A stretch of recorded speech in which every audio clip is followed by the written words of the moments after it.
A primeira vez que vi as pegadas, elas tinham quase 40 centímetros de comprimento, bem definidas na lama ao lado do riacho. 5 dedos perfeitamente separados e um arco plantar que sugeria um caminhar ereto. Meu nome é Thomas Henderson, tenho 68 anos e acabei de abandonar 150 acres de terra que minha família cultivou desde 1892. Agora moro em Portland, num terceiro andar onde o trânsito nunca para. Durmo com todas as luzes acesas. As pessoas acham que sou um velho excêntrico. Elas não sabem que cada sombra na minha antiga propriedade escondia algo que a ciência se recusa a reconhecer. Isso não é paranoia de velho.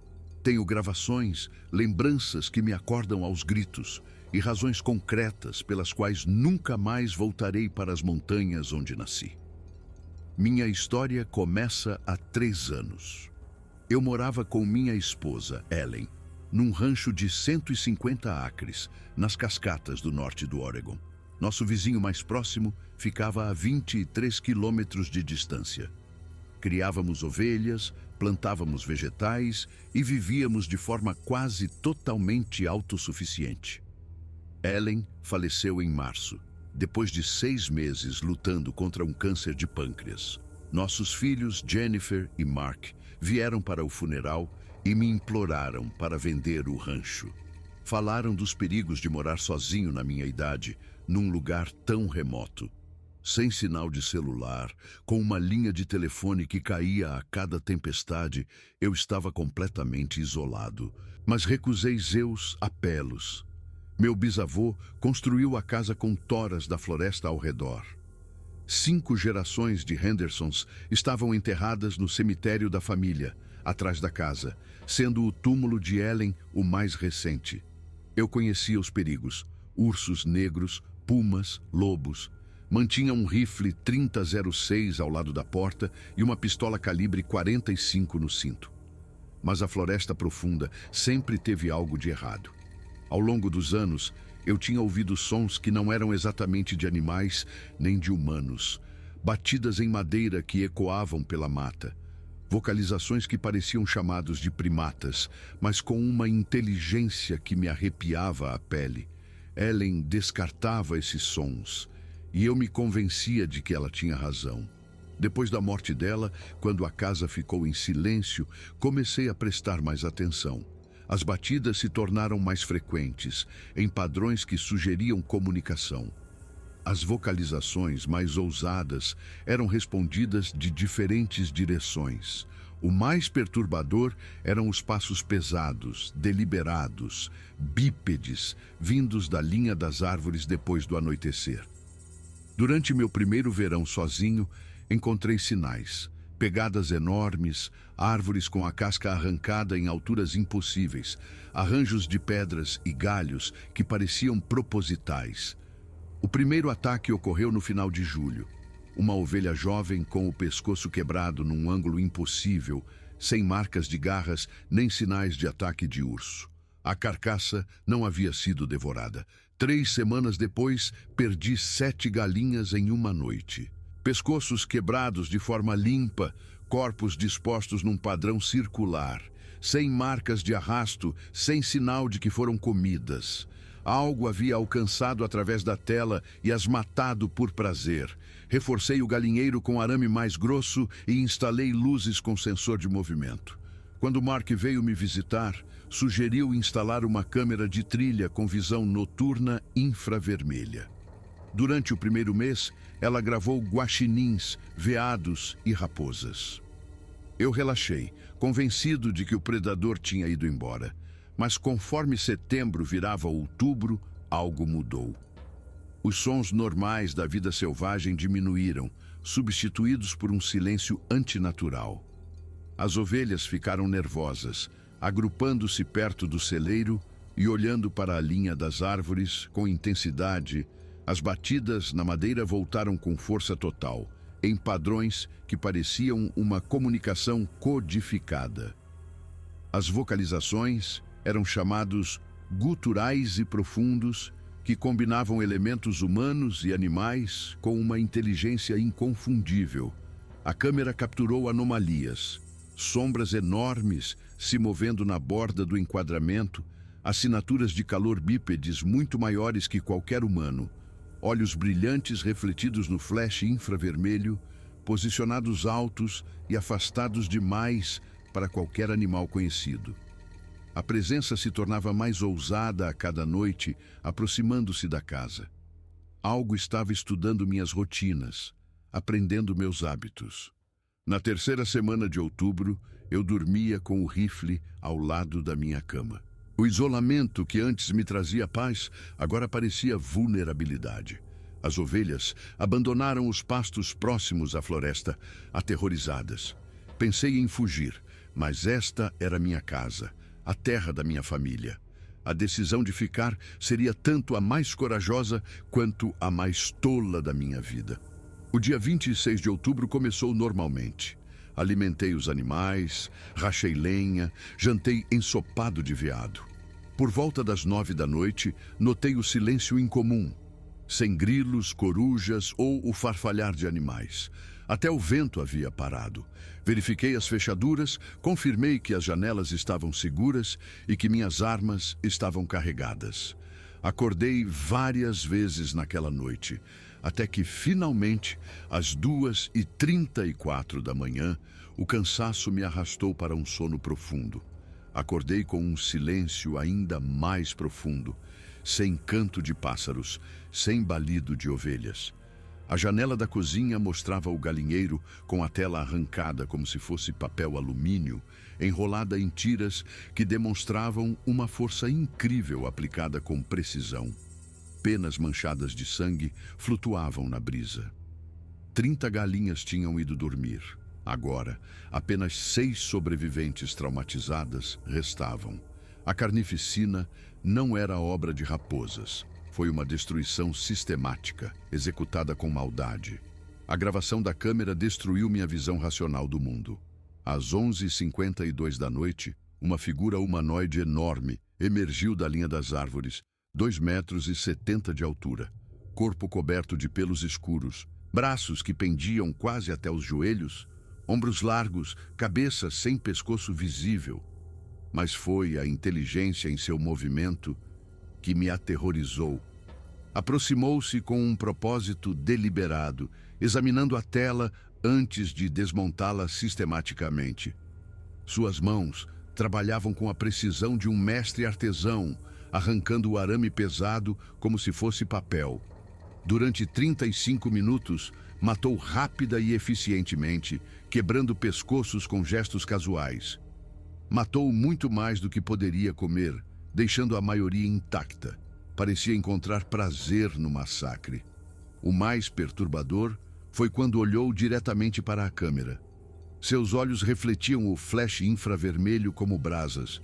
A inteligência naquele olhar era inconfundível. Ele sabia que estava sendo gravado e não se importava. Estava atuando para a câmera, demonstrando seu poder Sasquatch, o Bigfoot. Era real e estava caçando na minha propriedade, estudando minhas rotinas.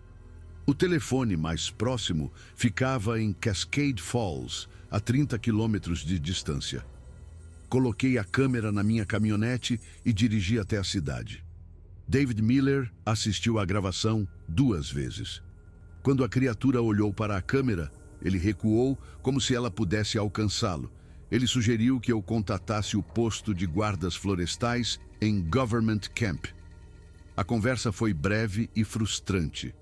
Quando mencionei Sasquatch, o tom da conversa mudou. O guarda florestal sugeriu que eu havia gravado um urso, um truque de luz. Quando insisti que a criatura era claramente bípede e inteligente, ele me informou que o serviço florestal lidava com problemas reais, não com fantasias. Se eu estivesse passando por problemas de saúde mental relacionados ao isolamento e ao luto, deveria procurar ajuda apropriada.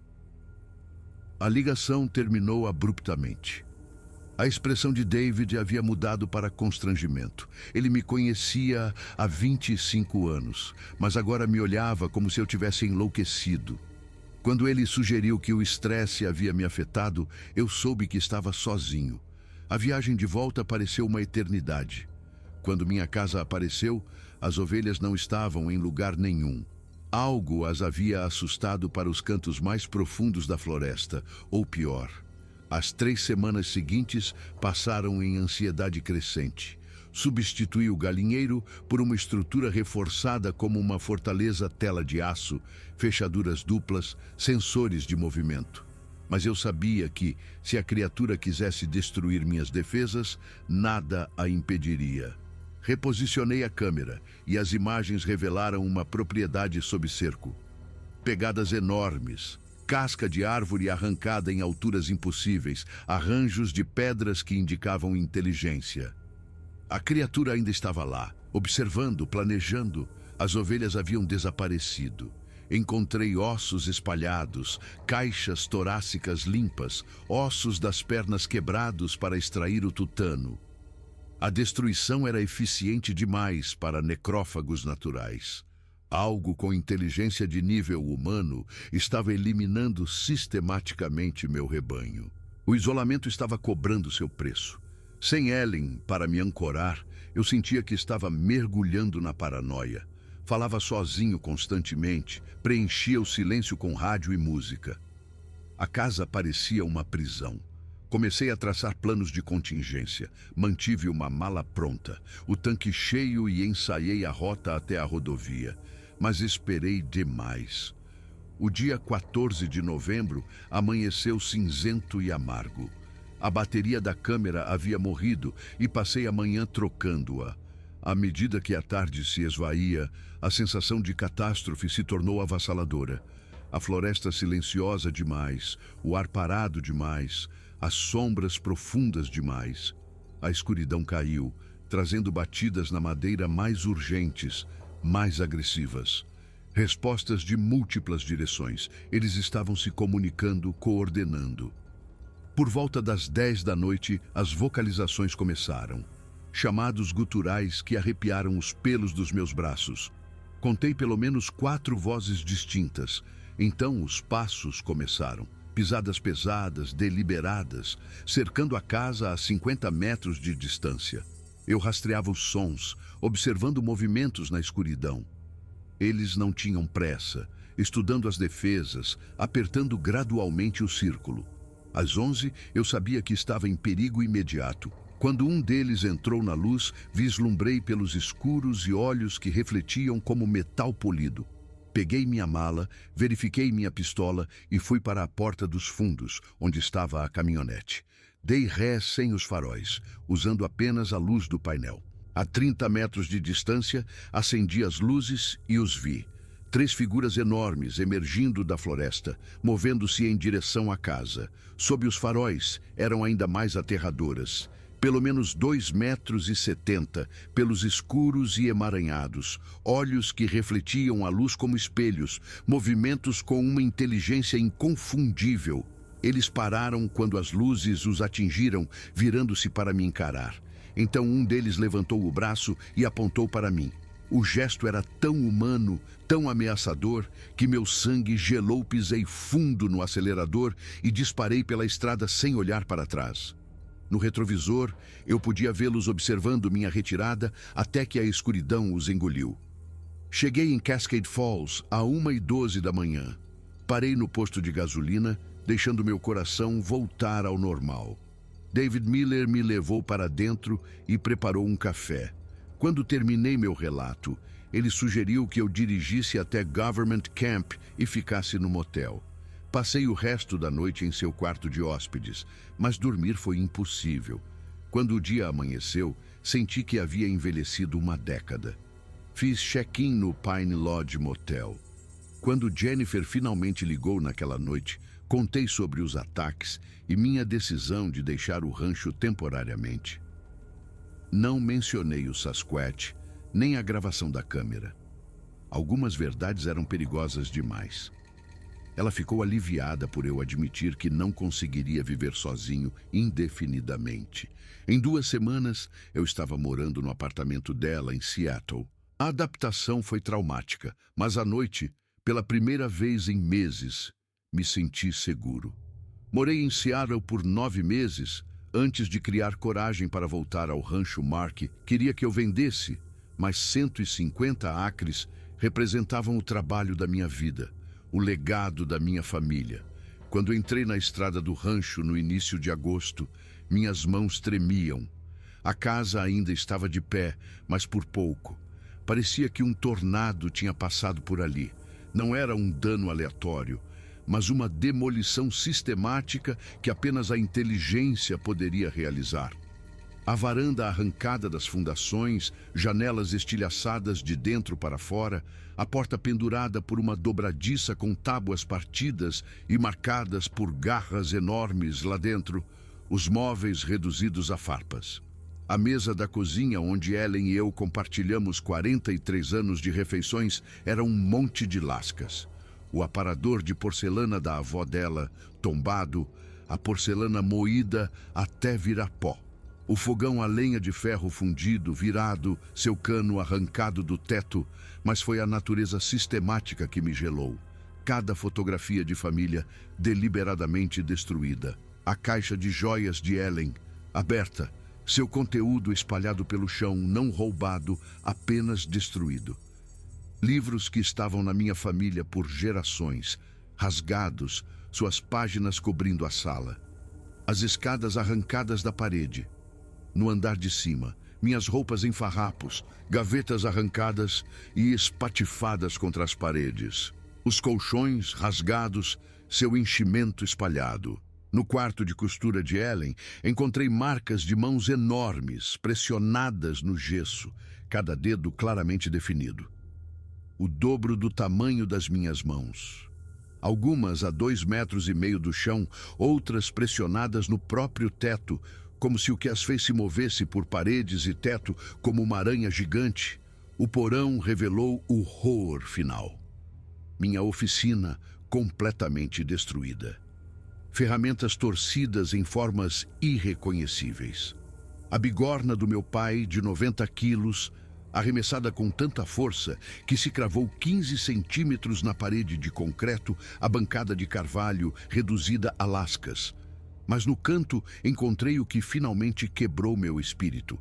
A lápide do túmulo de Ellen, a pedra de mármore que marcava seu local de descanso final, jazia em pedaços. As criaturas haviam profanado até os mortos, violando a única coisa que eu considerava sagrada. A raiva e a dor tomaram conta de mim e caí de joelhos entre os fragmentos. A mensagem era clara. Este havia sido meu castigo por fugir, por abandonar o território que eles haviam reivindicado. Tinham levado tudo: minha casa, meus bens, minhas memórias, até a lápide que honrava minha esposa. Passei menos de 1 hora recolhendo os poucos itens que sobreviveram. A aliança de casamento de Ellen, uma bíblia da família, o rifle do meu avô partido ao meio. Enquanto me preparava para ir embora, notei pegadas frescas ao redor da casa. Eles estavam me observando mesmo agora. O pensamento de que poderiam estar planejando outro encontro me fez correr para a caminhonete com uma urgência que beirava o pânico. Nunca relatei a destruição às autoridades. Como eu poderia explicar que minha casa havia sido demolida por criaturas que oficialmente não existem? Eu estava completamente sozinho, com um conhecimento que não podia compartilhar, não podia provar e do qual não podia escapar. Jennifer ficou chocada com minha aparência. Eu disse a ela que a casa havia sido muito danificada pelo tempo e por vândalos.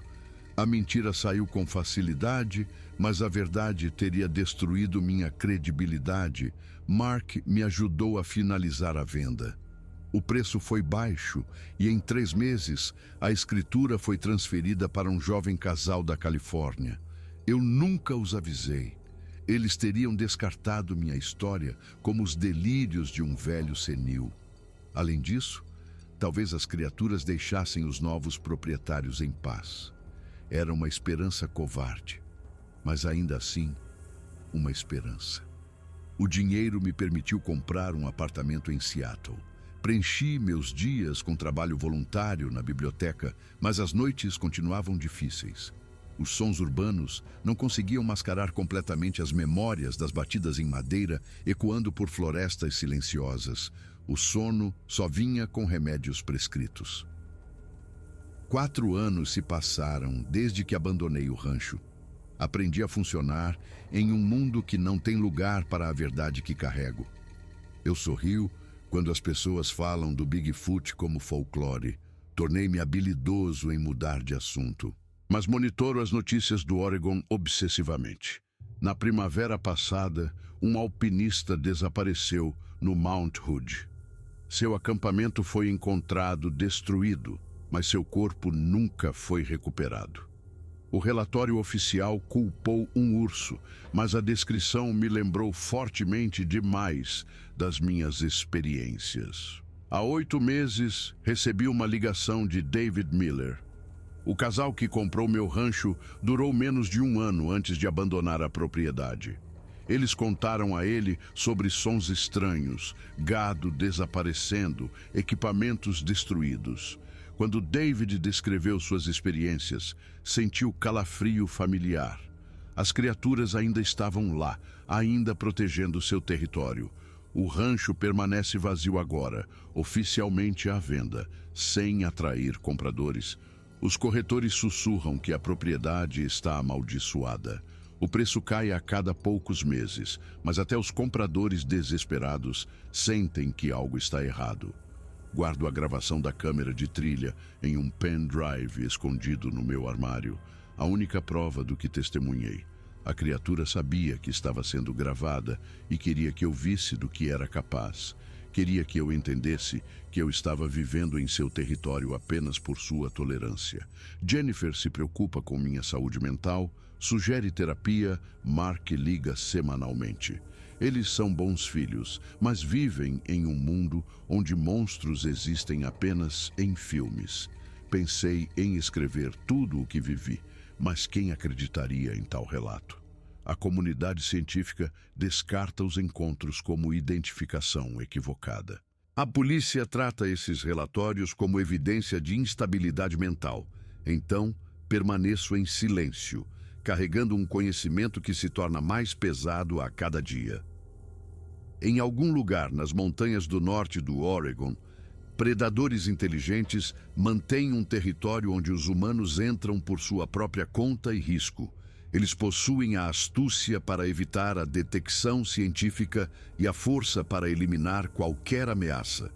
Eles se lembram de rostos, guardam rancor e demonstram uma capacidade de vingança metódica que denota uma inteligência igual ou superior à nossa. A gravação da câmera documentou a existência de seres que desafiam tudo o que acreditamos saber sobre o mundo natural, criaturas que possuem as piores qualidades da natureza humana e animal. São pacientes, inteligentes e completamente impiedosos na proteção do que consideram seu. Tive sorte de escapar com vida. O jovem casal teve sorte de reconhecer o perigo antes que fosse tarde demais.